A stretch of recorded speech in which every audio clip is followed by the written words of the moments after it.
She had been sitting at the bar for 2 hours when the man she thought she loved walked through the front door of the Whitmore with someone else on his arm. That was not the worst part. The worst part was that Delia Crane had already ordered the good champagne. She had justified it to herself on the cab ride over, the way she always justified small extravagances. You worked 60 hours this week. You deserve 1 glass of something that costs more than your electric bill. She had sat down at the curved mahogany bar of one of Houston's most storied private dining clubs in the black wrap dress she'd bought 2 months ago and never worn, the one that the saleswoman had called devastatingly elegant, while Delia had stood in the dressing room light. Thinking devastatingly hopeful was closer to accurate. She had asked for a table for 2 and been told the reservation under Owen Price's name had already been moved. Moved, the hostess said, with a careful, diplomatic smile, to a private dining room. A private dining room that Delia had not been informed about. She had waited at the bar. She had told herself traffic on I-10 was bad on Thursday nights. She had eaten the complimentary olives. She had declined, twice, the bartender's quiet offer to call her a car. Then the elevator across the lobby slid open, and Owen Price stepped out in the charcoal suit she had helped him pick out at Nordstrom. And the woman on his arm was 26 years old, blonde, and wearing a bracelet Delia recognized because Owen had asked her 3 weeks ago what size diamond tennis bracelets typically ran. Delia had smiled when he asked. She had thought he was planning something. He had been, just not for her. She set down the champagne flute with the careful precision of someone who understood that the alternative was throwing it, and she reached for her coat. Her hands were not shaking. She was mildly proud of this. She was 31 years old. She was a forensic accountant with a CPA license and 11 years of experience untangling other people's financial disasters, and she was not going to cry in the Whitmore over a man who had spent 3 months making her feel like the most interesting woman in any room, while apparently also making a 26-year-old feel the same way. She had gained 20 pounds since her mother died. She knew that. She was aware. In the comprehensive, unsentimental way, she was aware of most things. That her body had changed in the last 2 years, and that she had not yet made peace with the change.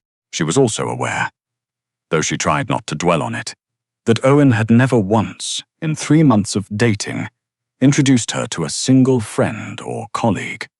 She had filed this awareness under things to revisit later, and kept it there, because later had seemed very far away until approximately 40 seconds ago. She stood up from the bar stool, smoothed the dress over her hips, and walked toward the exit with her chin level. She almost made it. She was 6 feet from the front doors. She could feel the cold November air seeping through the glass when the lights in the lobby went out. Not a flicker, not a warning. Every light in the Whitmore's ground floor died simultaneously, plunging the marble foyer into a darkness broken only by the pale glow of the city through the tall windows. From somewhere in the building, Delia heard the specific sound of people choosing silence over panic. The collective held breath of a room full of wealthy people who understood, instinctively, that something had shifted and that drawing attention was inadvisable. Then the front doors, both of them, the heavy brass-fitted doors that had stood at this address for 90 years, locked. She heard the bolt slide home. She heard it very clearly. A man's voice, somewhere behind her and to the left, spoke quietly into what she assumed was an earpiece.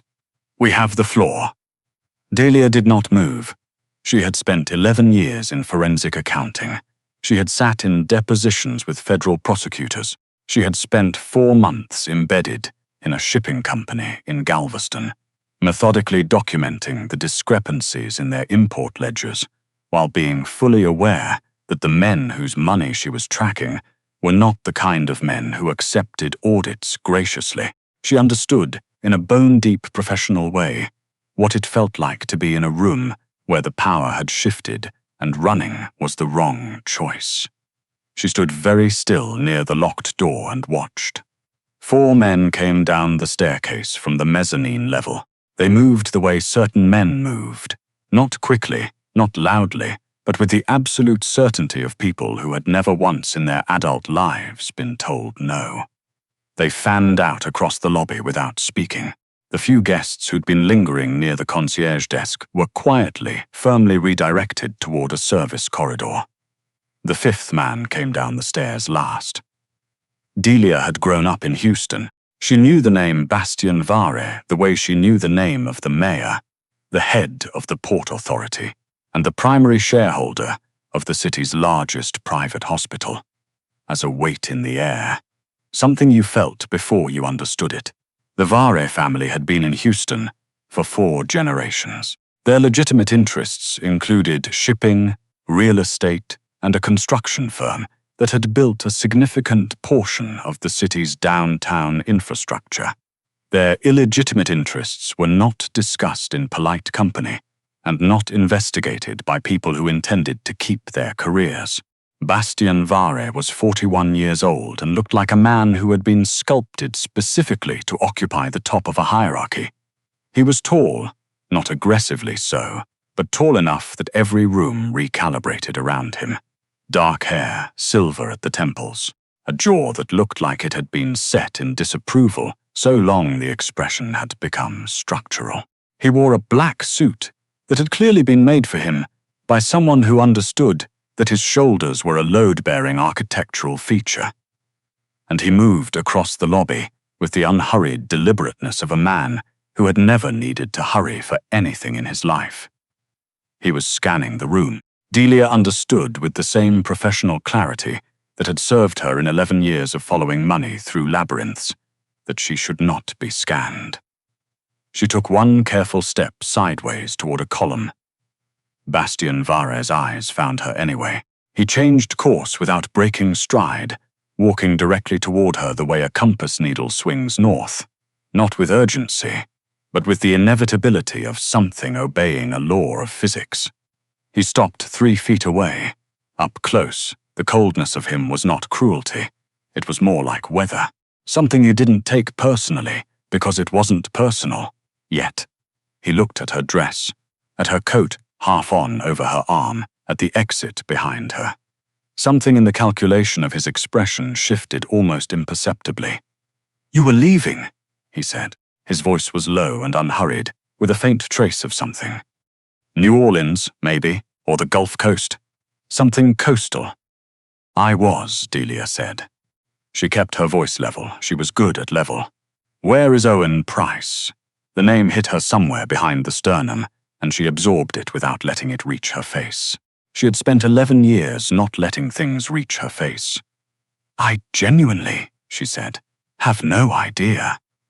Bastien Vare looked at her for a long moment, not the way Owen Price had looked at her, with a kind of performative admiration that she now understood had been a tool. This was different. This was the look of a man conducting an assessment. She had been assessed before in boardrooms and deposition rooms, and she had never flinched. She did not flinch now. "What is your name?" he asked. "Delia Crane. And what is your relationship to Owen Price, Miss Crane?" She almost laughed. The sheer absurdity of standing in the darkened lobby of the Whitmore, being interrogated by the most dangerous man in Houston, while Owen Price was presumably upstairs having dinner with a woman he'd bought a diamond bracelet for, was the kind of thing she would have found funny under any other circumstances. "He told me he was taking me to dinner tonight," she said. "He did not actually take me to dinner tonight. That's the full extent of our relationship, as far as I can currently tell." Bastien's eyes didn't change, but something around them did. A micro-expression, gone before she could name it. "He made a reservation. He moved the reservation," Delia said, "to a private dining room, without telling me. I sat at the bar for 2 hours and figured that out approximately 4 minutes ago." The silence stretched. Somewhere in the building, she could hear the muffled sound of voices being moved toward exits. "He told my people," Bastien said, with a quietness that had nothing to do with volume, "that he would be meeting his business partner here tonight, that his partner would have the ledger." Delia's brain, which had been running a controlled background process on everything she'd observed in the last 10 minutes, suddenly ran it forward and stopped cold. "What kind of ledger?" she asked. "The kind that documents 4 years of financial transactions routed through 7 shell companies in 3 countries. He paused. "The kind that Mr. Price was responsible for maintaining." She stood very still. "Owen Price is not a software consultant," she said. She was not asking. "No, he's an accountant. He was." The past tense landed precisely the way past tenses do when deployed by men like Bastien Vare. Delia looked at the locked front doors. She looked back at the man standing in front of her. She thought about the last 3 months. The careful questions Owen had asked about her work, what clients she was taking on, whether she'd ever worked with financial instruments routed through Caribbean banking systems. She had thought he was curious about her career. She had found it charming.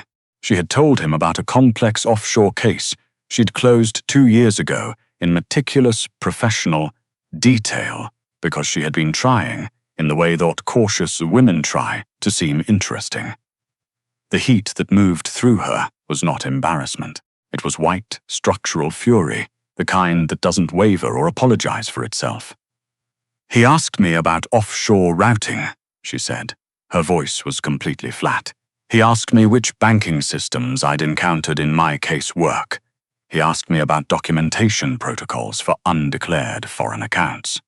She paused. "He told me he was just interested in what I did for work." Bastien Vare went very still. "When?" he asked. 3 weeks ago. 2 weeks ago. Last week." She exhaled through her nose. "I thought he was." She stopped. She was not going to explain to the Houston crime lord what she had thought Owen Price was. "He was profiling me," she said instead. "He was extracting information about what I knew and how I worked. And then he was going to use me to, what? Verify the ledger? Make it look legitimate? Or walk it out," Bastien said softly. "If he embedded it in a consultant's legitimate case files, it would pass through any audit without flagging. A forensic accountant with a spotless 11-year record." 12 years, Delia said. A pause. 12 years, he repeated, and something in his voice was different now. "Would be an exceptionally clean vehicle for moving documentation that my organization needs to recover." Delia pressed her fingers against the column behind her. The marble was cold, and that was actually useful right now. "And where is Owen Price at this moment?" she asked. "While I am standing here having this conversation?" Bastien's jaw shifted. "That is the question." "He's upstairs," Delia said. She kept her voice careful. "With a woman, blonde. She's wearing a diamond tennis bracelet." She looked at him. "He's been here long enough to have drinks. If you came for him and he knew you were coming." Bastien was already turning. "Soren." One of the men across the lobby moved immediately. "Private dining. Every exit." "He tipped off," Delia said, thinking aloud in the way she did when she was working a problem. "And he needed somewhere to be while you converged on the lobby. The woman is the alibi. He needed to look like he was here for a dinner, not a handoff. So if your people arrived and grabbed him, he could say there'd been a miscommunication. And there would be no ledger on him," Bastien finished. "Because the ledger was never going to be on him." She stopped. Something shifted in her memory, cold and precise. 3 days ago, he asked me to hold something for him." Bastien turned back to her. "He said it was work product from a client he couldn't store on his own system." Delia said, slowly. "A file. He said it was encrypted contract documentation. He asked me to put it on my secure client drive because his firm's server had been flagged for a routine IT audit and he didn't want sensitive client files on a compromised system." She met Bastien's eyes. "I said no. I told him I don't store third-party documentation on my client systems. He pressed me. I told him again. He dropped it." She thought about the look on his face when she'd refused. She had read it as mild frustration.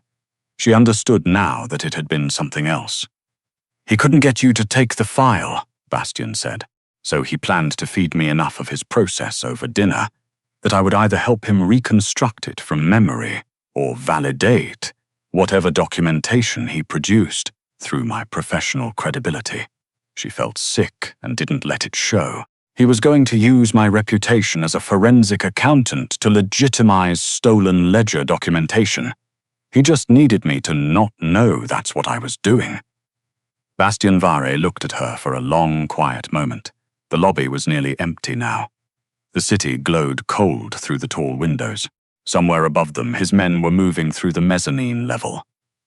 "You figured that out," he said, "in about 90 seconds. I'm very good at following money," Delia said. "It turns out I'm somewhat less good at following men." Another pause. And then, she almost missed it. Something moved across Bastianvare's face that was not cold and not calculated. It lasted approximately 1 second before the weather closed back over it. "You said no to him," he said, "when he asked you to take the file. I have professional standards. Most people in your position would have said yes to keep the peace." She looked at him directly. "I don't keep peace at the expense of my license." His radio crackled. He lifted it briefly, listened, and his expression went to stone. He lowered it. "He's gone," he said. "Service elevator, loading dock. He had a car waiting." Delia did not say I'm sorry because she wasn't responsible for Owen Price's cowardice, and she was done absorbing responsibility for things that weren't hers. "The woman?" she asked. "In the private dining room. She appears to be genuinely unaware of the situation." He paused. "Unlike you." "Unlike me," Delia agreed. He was quiet for a moment. Then, "You need to come with me." She looked at the locked doors. "My apartment is 12 minutes away. Owen Price is now running from 2 separate problems. The people he was trying to sell my ledger to are not gentle about loose ends. You spent 3 months with him. He fed you information about his process and asked you to hold his documentation, and you refused. That refusal put you in a category." Bastian's voice was factual in the way that certain dangerous things were factual. Not cruel, just accurate. The category is person who knows enough to be useful or dangerous to whoever finds her first. "You could call the police," Delia said. "The chief of the Houston Police Department," Bastian said, "came to my nephew's christening." She exhaled. "Right. You have 2 options. You walk out when those doors open and spend the next 12 to 48 hours being either found by people. I cannot guarantee we'll be interested in your safety, or you come with me until this is resolved." She looked at him for a long moment. She was a forensic accountant. She made decisions based on available evidence and quantifiable risk. The evidence in front of her was a man who had cleared a lobby full of people without raising his voice, who had asked her name before he'd asked her anything else, and who had listened. Actually listened when she talked. Owen Price had never actually listened. She understood that now with a clarity that was almost funny. "How long?" she asked. "Until it's resolved. 48 hours. 72 at most. Price will surface. He always does. I have client calls Friday morning. My office has secure lines." She looked at him. "You're very prepared for the logistical concerns of a woman you just met." "I'm prepared for most things," she said. "It's how I've stayed alive." She picked up a coat and put it on properly. "Fine," she said. "But I want it noted that this is not my fault." "Noted," Bastianvare said. And then, very quietly, as if he wasn't entirely sure he intended to say it, "None of this is your fault." The car that took them to the VAR compound was a black Suburban with windows dark enough that Delia couldn't see the city she'd lived in for 15 years. She noted this professionally and filed it away. She sat in the back seat with her coat in her lap and her hands still, watching the lights blur beyond the glass. Bastian sat beside her and didn't speak. He didn't fill silence the way uncomfortable people did. He occupied it. The compound was on the western edge of the city, behind walls that looked like they were made of Texas limestone, but were almost certainly something considerably more structural. The house itself was old, plantation-era bones, clearly renovated multiple times since. with the unsentimental efficiency of a place that needed to function before it needed to be beautiful. It functioned extremely well. She was shown to a room that was nicer than her apartment. "Your client calls can be routed through the landline at the desk," said the man who showed her upstairs. He introduced himself as Pell, just Pell, middle-aged, with a scar across his left eyebrow that looked at least 30 years old. "Mr. Vare asks that you stay away from the East Wing and the garage level. I'm a forensic accountant," Delius said. "I go where the paper trail goes. I won't go anywhere without an invitation." Pell looked at her for a moment as if recalibrating something. "There's food in the kitchen. Whenever you want." "Thank you." He left. Delia sat on the edge of the bed in her black wrap dress and looked at the room around her and thought, with the careful, methodical discipline of someone who processed difficult information for a living, about the last 3 months, about every dinner where Owen had asked careful questions, about the case she had described to him in what she'd thought was charming professional detail, about the look on his face at those moments, attentive, encouraging, warm, and the way she had mistaken engagement for interest. She pressed her hands flat on her thighs. She had spent 2 years since her mother died being very small and very careful, not taking up space, not expecting too much, wearing clothes that de-emphasized the body she'd grown into, and going on dates with men who seemed interested, and telling herself the small doubts were just her own insecurity. That she was reading distance as disinterest because she'd learned not to trust her own significance. Owen Price had seemed interested. He had seemed fascinated. He had been doing research. She took off the dress, folded it precisely, and hung it in the closet. She pulled on the robe that was hanging on the back of the bathroom door and felt, oddly, something loosen in her chest. She had been holding herself together for the bar, for the lobby, for the car ride, with the same compressed efficiency she brought to everything. Alone, in a stranger's guest room in a compound outside Houston, she let herself feel how humiliated she was. And then she let it go. She had not been stupid. She had been targeted by someone who was professionally skilled at targeting people, and she had refused the one specific thing he'd actually needed from her. And because of that refusal, she was currently in the safest house in the greater Houston metropolitan area. She had handled herself correctly. That was a fact. She slept better than she'd expected. In the morning, she found Bastien Var in the kitchen. He was standing at the counter with a coffee cup, reading something on his phone, wearing what appeared to be normal human clothes, charcoal pants, a dark pullover, and he looked marginally less like a weather system and marginally more like a man who was tired. He looked up when she came in. "Coffee," he said, and it was not entirely clear if it was an offer or an observation. "Please," she said.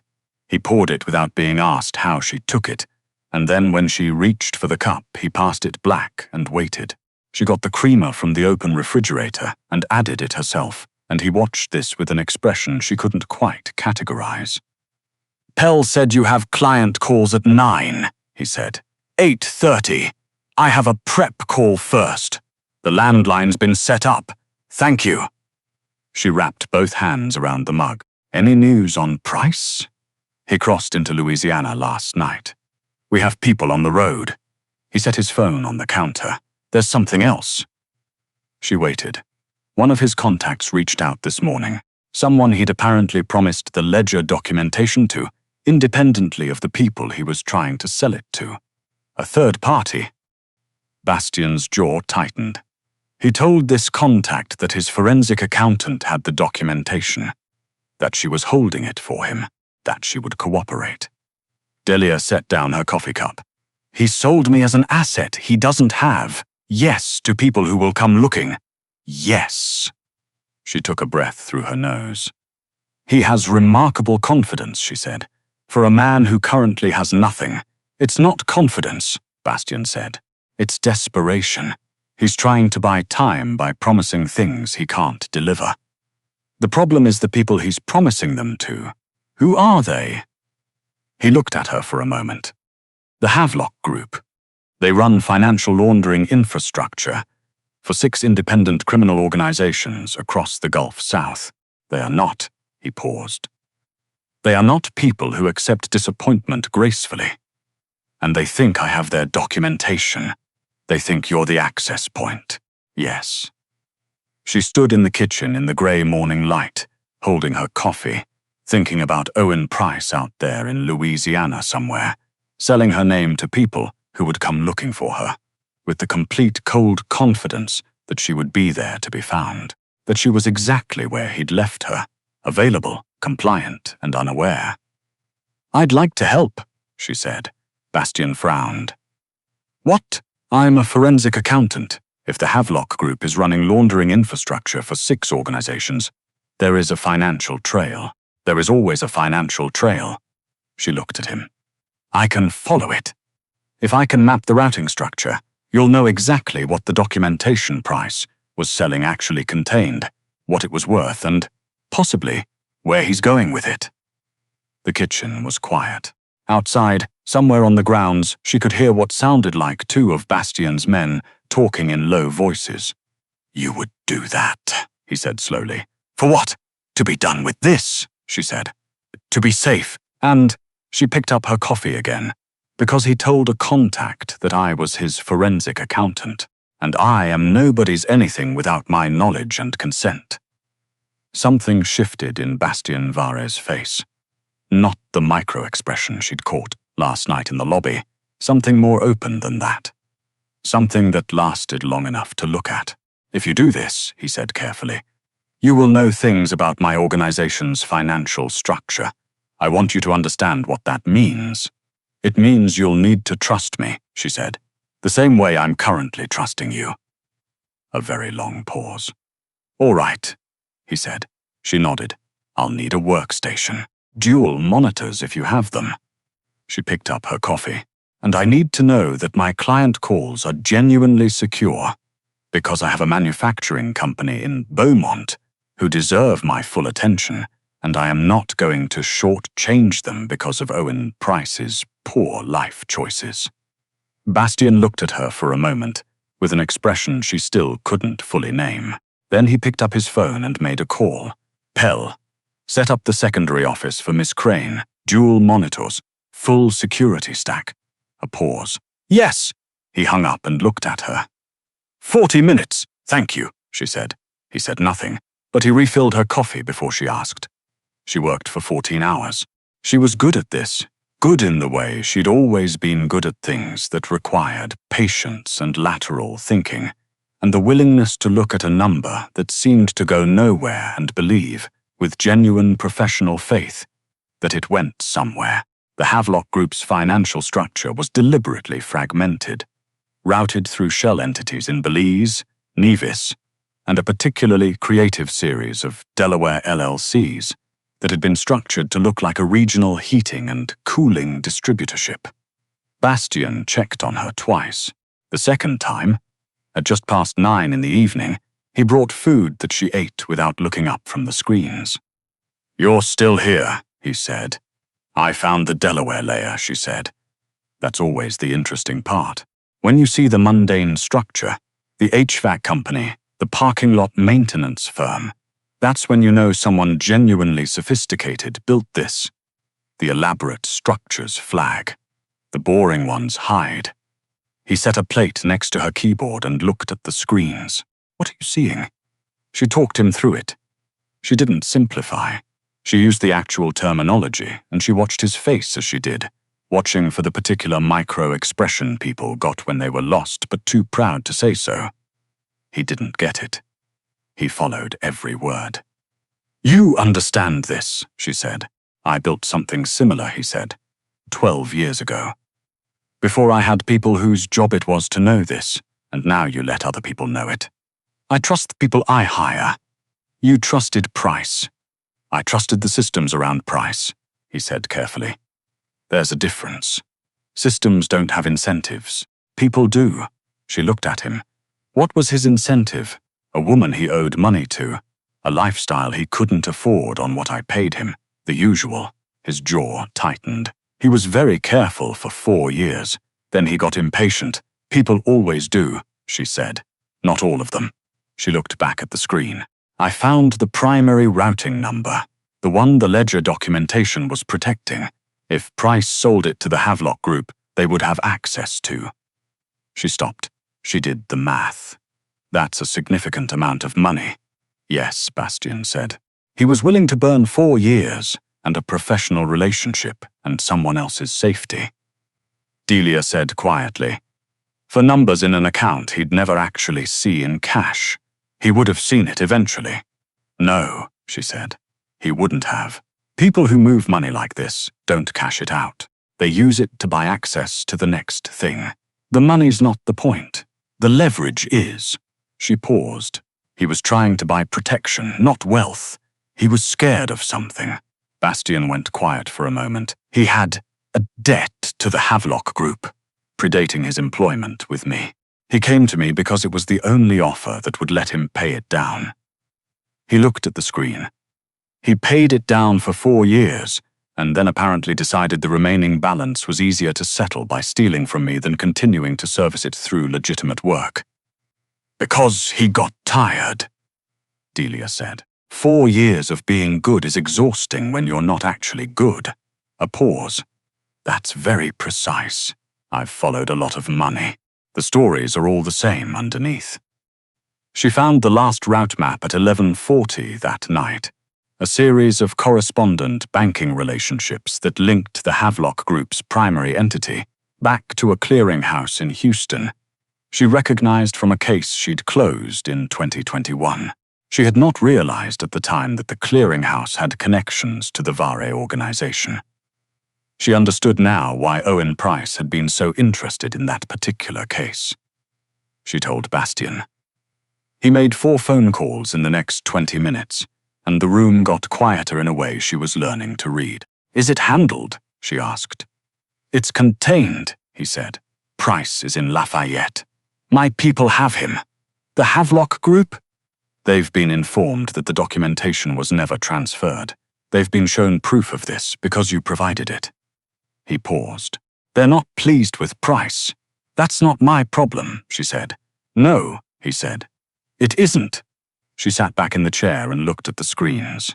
She felt, not the satisfaction of a completed project exactly, but something underneath that, the bone-deep relief of a person who'd been told they were nobody and had proved, quietly and methodically, and with a dual-monitor workstation, that they were not. You can go home, Bastian said. I'll have someone drive you. She looked at him. That's it? You're safe now. The Havelock Group has no reason to look for you. Price will be. He didn't finish the sentence. You're free to go. She stood up. She stretched her back, which ached from 14 hours at a desk. She thought about her apartment, about the champagne in her refrigerator she'd bought last week for a celebration that hadn't happened. She thought about the dress in the closet upstairs. He called me his, she said. She was not sure why she was saying it. Owen? He told his contact I was his forensic accountant. His. Bastian was quiet.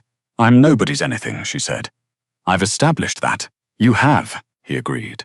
And then, carefully, precisely, in a voice that she had learned in 36 hours, carried the weight of exactly what it said, and nothing more and nothing less. Although for the record, the work you did tonight was exceptional. Not because I needed it, because it was correct, and most people faced with what you were faced with last night would not have been capable of what you just did. She looked at him. I'm not flattering you, he said.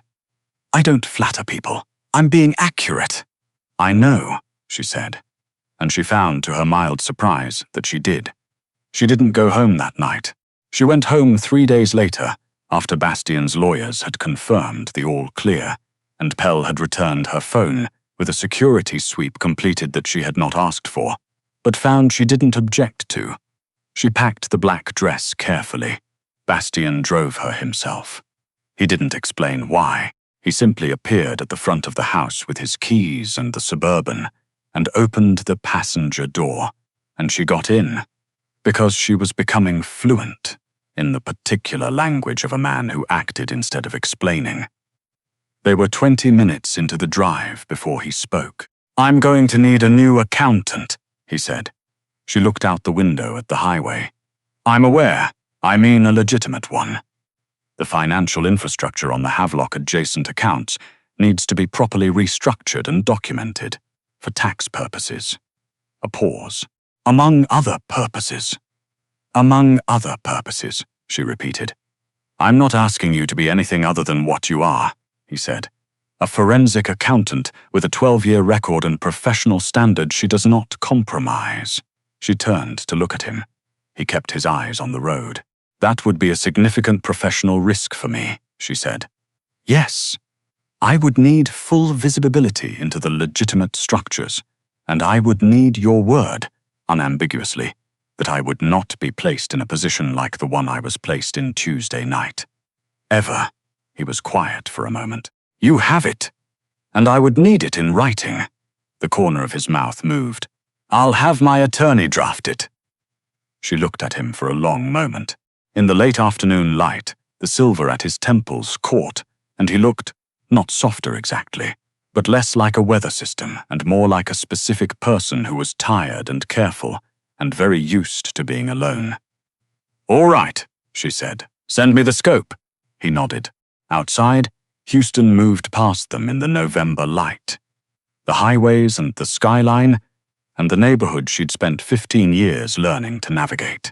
She had spent 2 years making herself very small and very quiet, and in the space of 72 hours, she had followed a money trail through shell corporations on 3 continents, taken down a man who'd used her as a pawn without ever making her feel like a victim, and negotiated a contract with the most dangerous person in the city.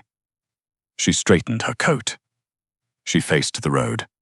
Some accounting, she was discovering, happened on spreadsheets, and some of it happened when you looked at what you were worth, and refused to let anyone tell you different. The city opened up ahead of them, and Delia Crane drove into it with her shoulders level, and her hands still, and the quiet, absolute certainty of a woman who had finally stopped letting other people set the price.